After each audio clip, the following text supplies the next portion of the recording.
Hello, everyone. I'm Tyler Jones, the tech lead of the Snowpipe Streaming feature. I'm excited to talk through the feature with you today. So today, there will be two of us presenting.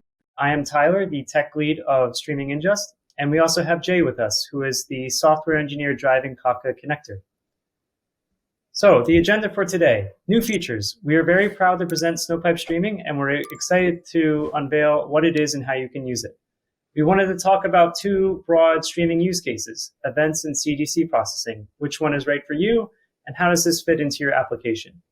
We also wanted to cover batch first streaming today, when to use Snowpipe, our existing batch ingestion system, and Snowpipe Streaming. We then wanted to do a deep dive of Snowpipe Streaming and how it works, what happens behind the scenes, all that good stuff. We then wanted to cover the client API, which is the API that we now expose via our new Snowpipe Streaming client SDK. Jay is then going to take us through the Snowflake Kafka Connector, how it works, and he will also give a demo where it uses Snowpipe Streaming behind the scenes. And then finally, we will have a teaser as to what's next. We're very excited to share our future with you. We have a number of incredible features in the works that will be available in your hands soon. So now, new features, Snowpipe Streaming.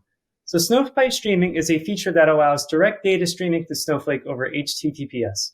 Some of you may be familiar with our existing Snowpipe offering, which uses pipes. And with this feature, you can send row sets to Snowflake over HTTPS via a new client SDK without the use of any pipes. With Snowpipe Streaming, we offer exactly once and per channel ordering. We'll cover what channels are in the next slide. But with channels, you can stream data over a logical named connection to Snowflake that allows you to get the data once and process an order. This is a low latency ingestion feature. Data is queryable seconds after Snowflake acknowledges the write in the common case.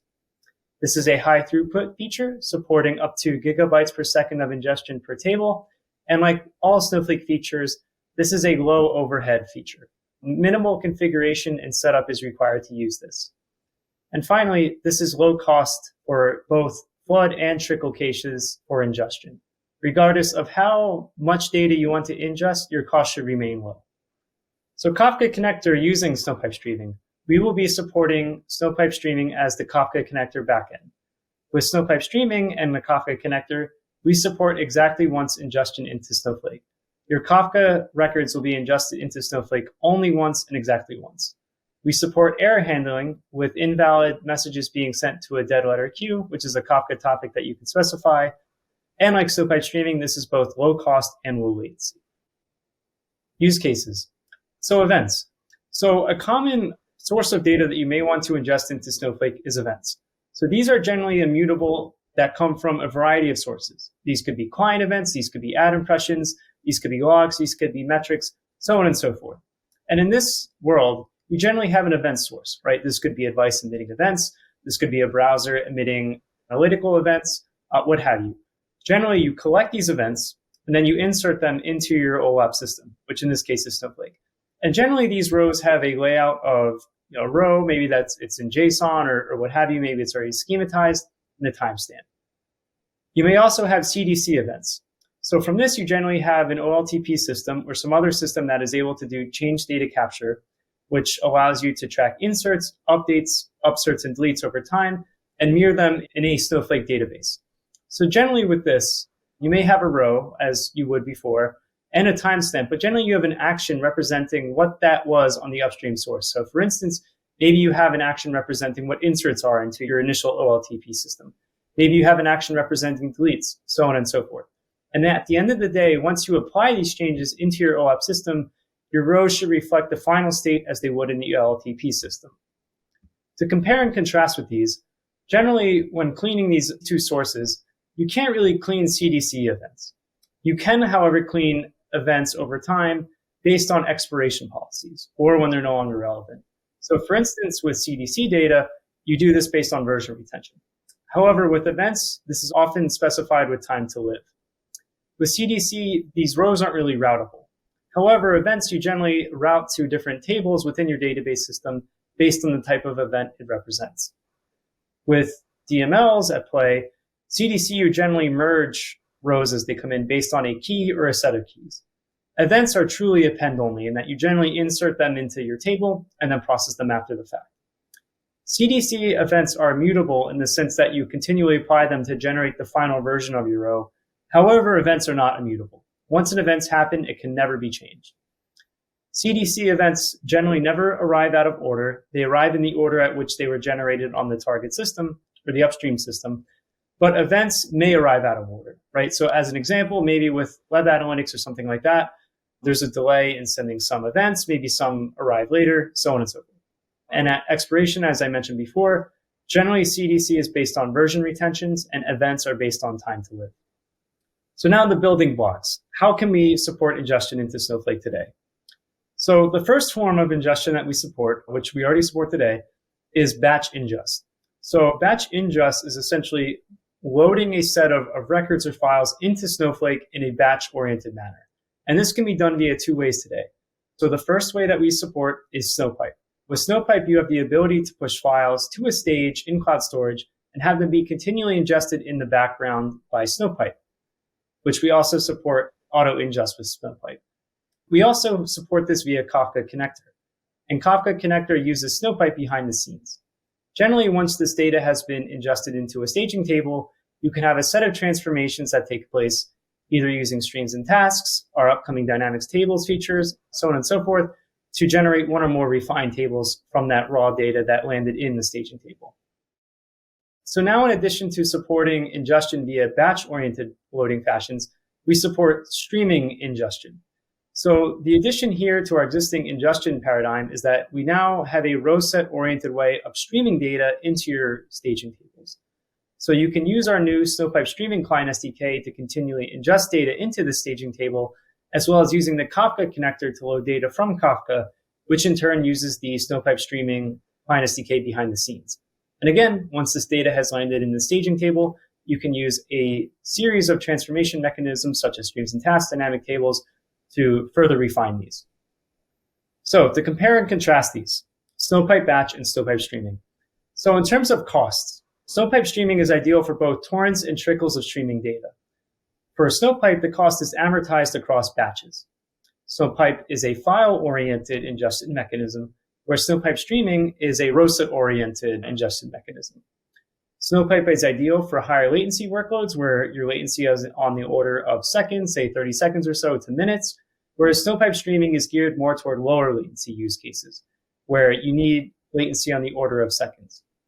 Ordering is not preserved across files for Snowpipe. The files may be loaded in any order, but via channels in Snowpipe Streaming, the data arrives in order and is guaranteed to arrive in order. Deduplication happens for both Snowpipe and Snowpipe Streaming. However, with Snowpipe, duplication happens at the file level. But with Snowpipe Streaming, you can use what we call offset tokens, which will be explained later, to ensure exactly once ingestion at the row level. Both of these features are easy to use. However, Snowpipe is very easy in that it's fire and forget semantics. You push a file to a location in cloud storage, we'll ingest it. But with Snowpipe Streaming, there's a little bit of work to integrate the client SDK on your side such that you can stream rows from your application into Snowflake. Okay, so now we'll go through a deep dive of Snowpipe Streaming. So first, what are the new concepts? As I've alluded to before, we're introducing a new concept called a channel, which is a logical partition that represents a connection from a client to a destination table. You can have multiple channels per destination table, and while we don't have a hard limit, we do have some soft limits in place. So please reach out to us before you start creating hundreds of thousands of channels. These channels accept rows, and they also accept an offset token. So when you send the row to Snowflake, you can also send an offset token, which represents something about your upstream source that you're loading data from. So for instance, in the case of Kafka, this could actually be a Kafka offset, and you could map, say, channels to partitions. We'll explore more of this later in Jay's talk. We also introduce now a client SDK, which is Snowflake supplied software, which for convenience we bundled in our existing Java ingest SDK, that accepts rows from the user in a map format, that takes this data, buffers it for some period of time, writes this data encrypted to cloud storage as blobs, and then registers them to Snowflake tables. These files that are generated by the client SDK can actually span multiple tables. So you can do data aggregation on your side to reduce cloud storage costs. So once this data has been registered to Snowflake, we refer to these tables as mixed tables because these tables contain a mix of FDN files, which is Snowflake's own proprietary data format, and BDEC files, which is the type of file generated by the client that may span multiple tables. We migrate these from BDEC to FDN in the background via a background migration task, as well as regular DML, Snowpipe copy, and other mutable background operations such as reclustering in small file GC that performs scanback, where rows are scanned from one file into another. One important thing to note is that even though we refer to these as mixed tables, there are no DML or query restrictions on these tables. They are treated just as any other table. The only difference here is that they contain a mix of file types. So the client channel table mapping. So we'll explore here what the relationship is between channels and clients. So a client can open up multiple channels to multiple different tables. So in this example here, we see that client 1 has opened up a set of channels to table 1 and table 2. The client is then able to write data across these channels to these different destination tables. Here, we also have client 2 as well, which has opened up its own set of channels into table 3. One important thing about channels is that they have a ownership property. So for say in this example, if client 1 was to open up channel 31 that client 2 is currently have open, client 2's writes to that channel would be invalidated.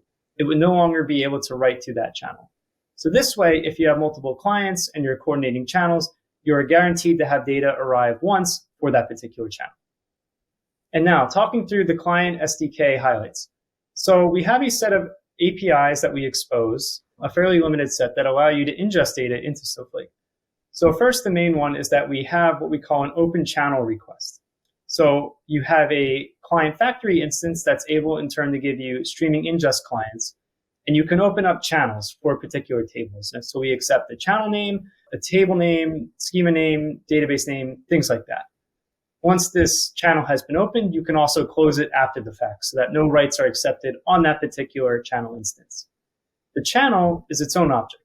And with this, you can call the insert row or the insert rows APIs that take in a set of rows and an offset token. And as I mentioned before, the offset token allows you to reason about where that row potentially came from on your side. This is an opaque string. Snowflake does not use this for any purpose. We store this along with the data. And if you call the get latest committed offset token for that particular channel, we'll return that offset token back to you. So this is very useful in the case that your application needs to restart and it needs to reason about, hey, where does Snowflake actually ingest with respect to my upstream source? And finally, you can close a channel as well. So now, talking through what the flow of data looks like from the client SDK to being queryable in Snowflake. So first, the user would install the client SDK embedded in your application, open up one or more channels to a particular table, and start inserting rows into this table. We would then buffer this data. We would write blobs from this buffer data periodically to an internal stage managed by Snowflake. The stage is not visible to you as the user. It is totally internal. And Snowflake does all the hard work of maintaining the files in that stage. Once the data has been written to that stage, the client SDK then sends a blob registration request through a REST API call that lands on what we call a front-end node. This front-end node can receive any request. These are mapped, or accounts, are mapped to these nodes. And once it receives this request, it then fans out to what we call a commit service node. We do sharding based on table IDs, so that way it's easy for us to guarantee exactly one semantics and ordering and validations with respect to the blobs that come in. So we call these chunk registration requests because we refer to the segments within a blob that belong to a particular table as a blob chunk.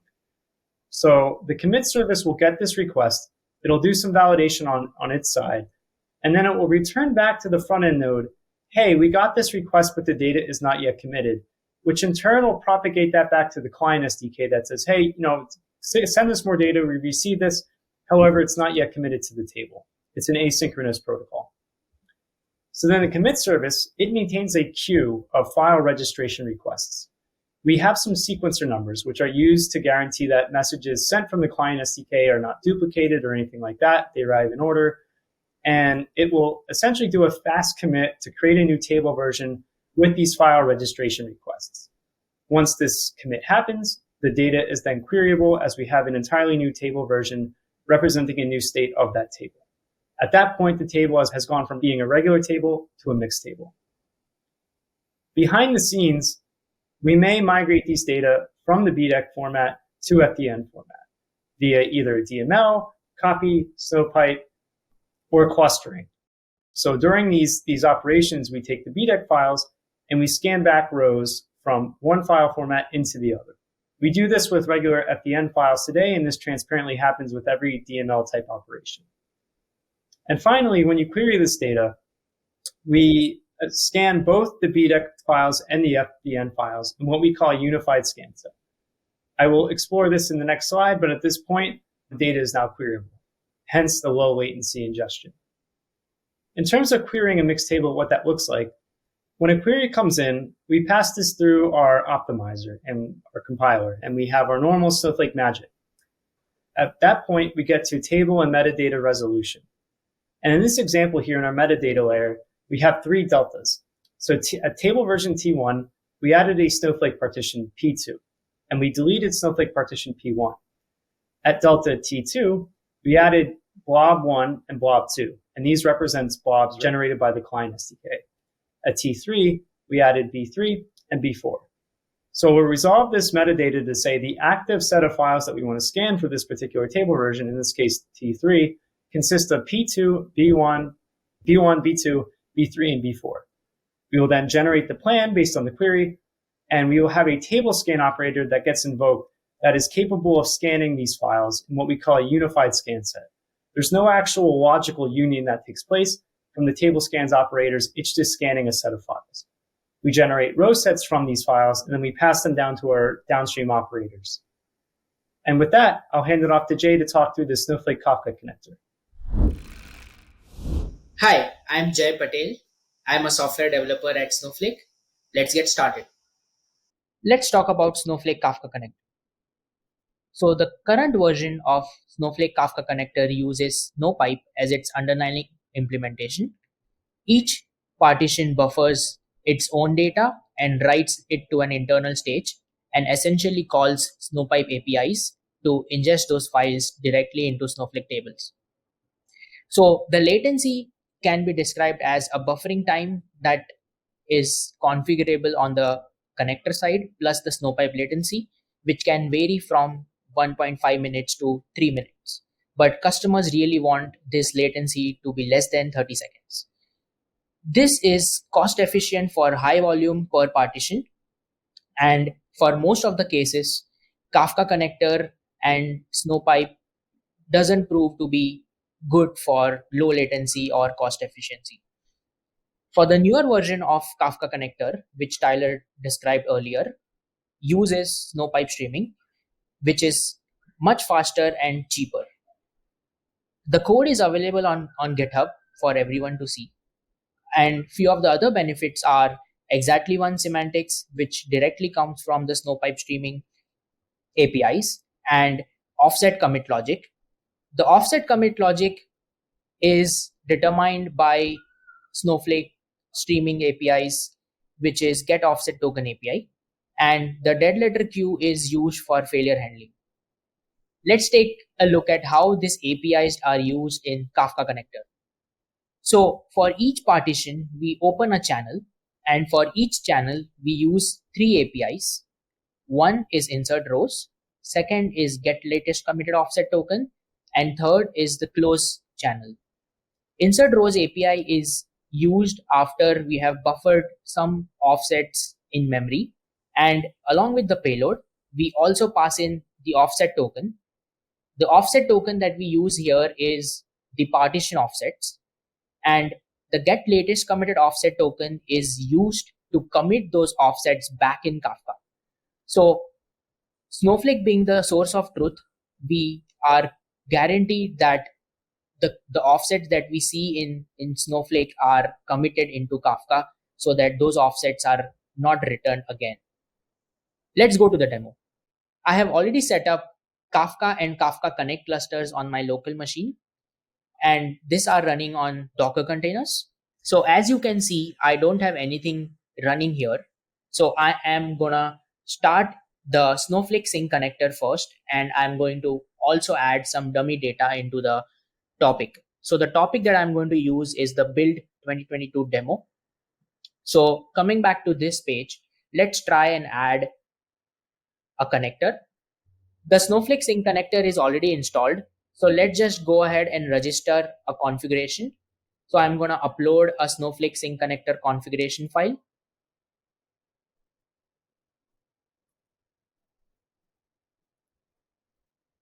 As you can see on this page, we have a lot of properties which is very similar to the Snowpipe based Kafka connector. The only difference here is we are introducing a new configuration property which is called Snowflake ingestion method, which we now define as Snowpipe Streaming. So instead of using Snowpipe as an underlying implementation, we are now going to use the new Snowpipe Streaming APIs. Let's just click launch. So you will see a connector running shortly. Let's try and insert one more connector, which is the data generator connector. I'm using Confluent's data generator connector, which is creating dummy data associated to some stock trading information. Let's just launch this. So as you can see, there are two connectors running, the sync connector and the data gen connector. We should see the data coming into Snowflake table. So the table is automatically created by the Kafka connector framework.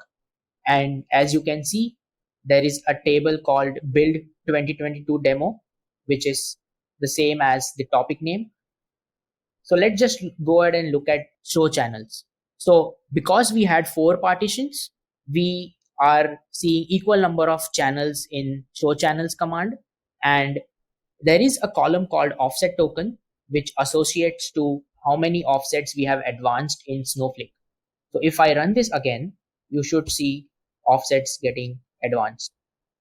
So this is near real time. And as I described earlier, the Snowpipe Streaming plus Kafka connector is exactly once guaranteed. So I have a query which figures out if there are any duplicate records. So as you can see, all of the partitions in this table has a unique offset, and each of these offsets are not repeating more than once. So we can safely say that this is exactly once guaranteed. That concludes the demo. All right, what's next? So we have recently announced private preview and we are working on public preview and GA. The new improvements that we are planning to do are mixed table replication and error handling. On top of that, we are also working on Kafka connector schematization. So instead of having 2 default variant columns, we will have customers come up with their own schema, and the Kafka connector will automatically handle the ingestion into those respective columns. We are also working on server-side rowset API, which is ingesting data directly through HTTPS without using the ingest SDK. Because ingest SDK is currently only available in Java, the rowset API feature will help to use it across various languages like Python, and this will also enable better aggregation across clients for even lower cost of streaming ingestion. Thank you for watching. For more information about Snowpipe Streaming and the Kafka Connector, please reach out to your customer representative. We are working hard on the public preview and should have it to you soon. For more information, we have a developer resource at developers.snowflake.com, and you can always engage with the community at community.snowflake.com. For more videos like this, please browse the Snowflake YouTube channel and like and subscribe. And what should be the necessary rights? Life, liberty, the pursuit of happiness.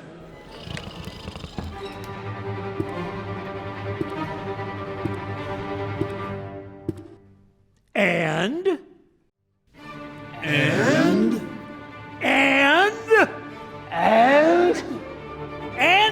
data!